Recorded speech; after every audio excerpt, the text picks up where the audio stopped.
اعوذ باللہ من الشیطان الرجیم بسم اللہ الرحمن الرحیم وشاورہم فی الامر۔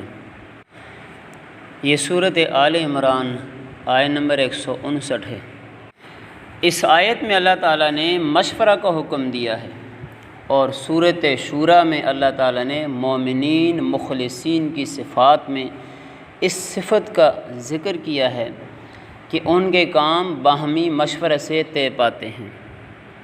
اس آیت پر آج یہ چوتھا درس ہے، اور آج کا یہ درس بہت ہی اہمیت کا حامل ہے، اور خاص کر یہ علماء کرام کے لیے، اہل علم کے لیے آج کا درس بہت قیمتی بھی ہے، بہت ضروری بھی ہے، خصوصاً وہ علماء کرام جو سیاست سے تعلق رکھتے ہیں۔ مشاورت یعنی باہمی مشورہ کرنا اسلامی طرز زندگی کا ایک اہم ستون ہے، اور مشورے کے بغیر اجتماعی کام چلانا نہ صرف جاہلیت کا طریقہ ہے بلکہ اللہ کے مقرر کیے ہوئے ضابطے کی صریح خلاف ورزی ہے۔ مشاورت کو اسلام میں یہ اہمیت کیوں دی گئی؟ اس کے وجوہ پر اگر غور کیا جائے تو تین باتیں واضح طور پر سامنے آتی ہیں۔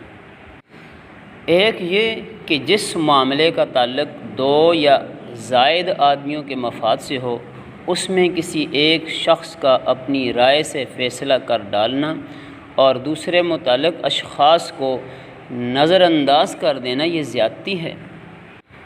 اجتماعی معاملات میں، مشترک معاملات میں کسی کو اپنی منمانی چلانے کا حق نہیں ہے۔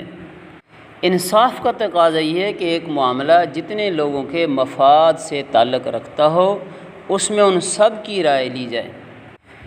اگر وہ کسی بہت بڑی تعداد سے ہو کہ جن سے مشورہ لینا سب سے ناممکن ہو، تو ان کے معتمد علیہ نمائندوں کو شریک مشورہ کیا جائے، یعنی جن لوگوں پر سب لوگ اتفاق اور بھروسہ کرتے ہوں کہ یہ ہمارے نمائندے ہیں، ان سے مشورہ لیا جائے۔ دوسری بات کہ انسان مشترک معاملات میں، اجتماعی معاملات میں اپنی منمانی چلانے کی کوشش یا تو اس وجہ سے کرتا ہے کہ وہ اپنی ذاتی اغراض کے لیے دوسروں کا حق مارنا چاہتا ہے، یا پھر اس کی وجہ یہ ہوتی ہے کہ وہ اپنے آپ کو بڑی چیز سمجھتا ہے اور دوسروں کو حقیر سمجھتا ہے۔ اخلاقی حیثیت سے یہ دونوں باتیں سخت بری اور قبیح ہیں۔ ایک مومن مخلص کے اندر اس قسم کی صفتوں کا تو شائبہ تک بھی نہیں ہونا چاہیے۔ مومن نہ تو خود غرض اور مفاد پرست ہوتا ہے کہ دوسروں کے حقوق پر دست درازی کرے، اور نہ وہ اتنا متکبر اور خود پسند ہوتا ہے کہ اپنے ہی کو عقل کل سمجھ لے۔ تیسری بات کہ جن معاملات کا تعلق دوسروں کے حقوق اور مفاد سے ہو ان میں فیصلہ کرنا ایک بہت بڑی ذمہ داری ہے۔ کوئی شخص جو خدا سے ڈرتا ہو اور یہ جانتا ہو کہ اس کی کتنی سخت جواب دہی رب کے سامنے کرنی پڑے گی، کبھی بھی اس بھاری بوجھ کو وہ تنہا اپنے سر لینے کی جرت نہیں کر سکتا۔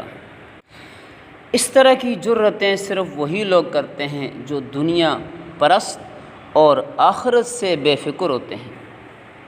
خدا ترس اور آخرت کی باز پرس کا احساس رکھنے والا آدمی تو لازماً یہ کوشش کرے گا کہ ایک مشترک معاملہ میں جن سے بھی متعلق ہو ان سب کو یا ان کے اعتماد والے نمائندوں کو اس فیصلے میں شریک کیا جائے اور ان سے مشورہ لیا جائے، تاکہ زیادہ سے زیادہ صحیح اور بے لاگ اور مبنی بر انصاف فیصلہ کیا جا سکے۔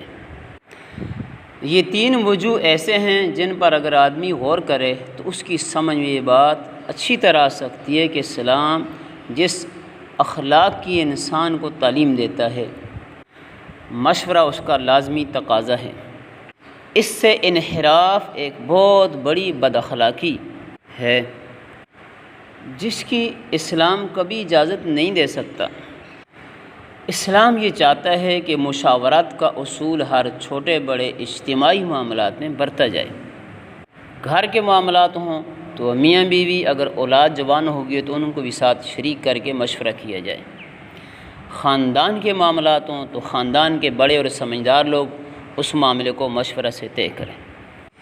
ایک ملک اور قوم کے معاملات ہوں تو ان کو چلانے کے لیے قوم کا سربراہ سب کی مرضی سے مقرر کیا جائے، اور وہ قومی معاملات کو ایسے لوگوں کے مشورے سے چلائے جن کو قوم قابل اعتماد سمجھتی ہو، یعنی جس پر پوری قوم یا قوم کی اکثریت کا اعتماد اور اتفاق ہو، اور وہ اسی وقت تک سربراہ رہے جب تک کہ قوم خود اسے اپنا سربراہ بنائے رکھنا چاہتی ہو، اس پر راضی ہو۔ کوئی ایماندار آدمی زبردستی قوم کا سربراہ بننے یا بنے رہنے کی کوشش نہیں کر سکتا، یعنی اگر اس میں صحیح ایمان ہو تو وہ اس طرح نہیں کرے گا، اور نہ ہی یہ فریب کاری اور دھوکہ کر سکتا ہے کہ پہلے بزور ان پر مسلط ہو جائے پھر جبراً لوگوں سے ان کی رضامندی طلب کرے، اور نہ ہی یہ چالیں چل سکتا ہے کہ اس کو مشورہ دینے کے لیے لوگ اپنی آزادانہ مرضی سے یا اپنی پسند کے نمائندے نہیں بلکہ وہ نمائندے منتخب کریں جو اس کو اس کی مرضی کے مطابق مشورے دے، رائے دے، یعنی لوگوں سے زبردستی اپنے حق میں رائے لینا یا ایسے بندوں کو آگے لے کر آنا جو اس کے حق میں رائے دینے والے ہوں، یہ سراسر زیادتی اور بے انصافی ہے۔ ایسے وہی شخص کر سکتے ہیں جو نفس پرست، خواہش پرست اور اقتدار کا لالچی ہو، جس کی نیت میں کھوٹ اور خرابی ہو۔ ایک سچا اور مخلص مومن کبھی بھی یہ نہیں کر سکتا۔ اس پر میں نے مزید مفید باتیں اور عام پوائنٹ دینے تھے لیکن درس لمبا ہو گئے، انشاءاللہ العزیز وہ کل کے درس میں بیان کر دی جائیں گی۔ اللہ تعالی ہمیں اپنی کتاب اور دین کو سیکھ سمجھ کر عمل کی توفیق عطا فرمائے۔